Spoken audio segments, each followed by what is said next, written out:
daily stressors that can affect our mood, attitude, or do you just sometimes not feel like yourself?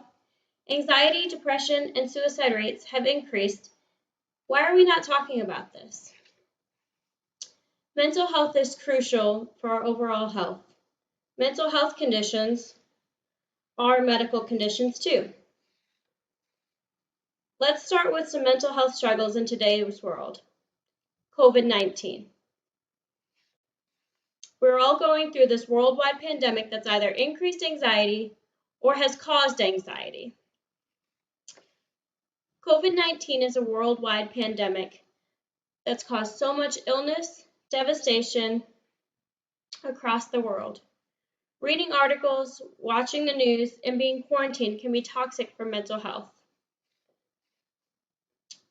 COVID-19 has increased stress, loss of sleep, and even social anxiety, whether it's a loss of a job, loss of loved ones, or just anxiety going to the grocery store, worrying that you're going to get a disease. What do we do to keep from going down the road of what ifs? Listed in the magazine article written by Padmakali Banerjee are over 25 recommendations of what to do to maintain mental well-being. 3 of those recommendations are playing a board game, enjoying nature, and to drink lots of water, even though we probably are partaking in some adult beverages as well. Now, pre-pandemic, a lot of us still struggled with mental health. Why is it just now being talked about now that COVID-19 is causing mental health issues? Does your job offer mental health days? Do all employers offer mental health days? What can we do to help ourselves? The first thing listed on almost every news article, magazine, or book is reduce or limit stress to help improve mental health. I cannot speak for everyone, but work, family, house, vehicles, animals, traffic, almost anything can be stressful these days. Most of us don't have the option to reduce these stressors. Let's talk about meditation. What is meditation? Can it help to improve mental health?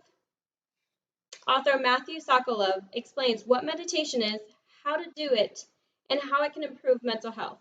Whether meditation's 5 minutes, 30 minutes, every day, once a week. Meditation can start your day, it can end your day, it can even be refreshing in the middle of your day to reset some of those stressors. If meditation doesn't work, try art, crafting, a new hobby, exercise, or consider talking to someone. Whether it's a family member, an old friend, a doctor, a therapist, a counselor, try talking to someone about your mental health. Make a list of 10 things you could do.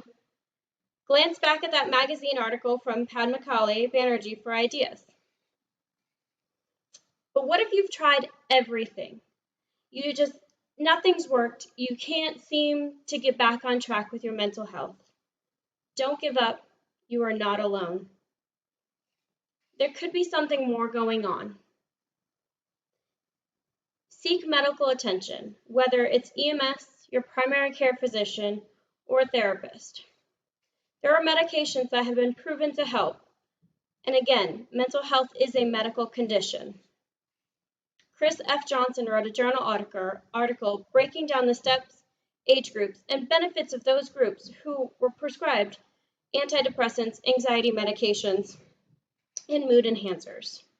Remember, you are not alone, and your life matters.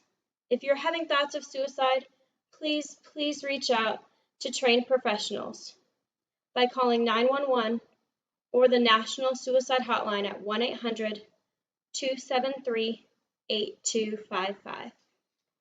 Again, you are not alone. My name is Fjeld, and I like to do crafts and hike and play with my dogs and many animals that I have to help maintain and manage my mental health. Thank you.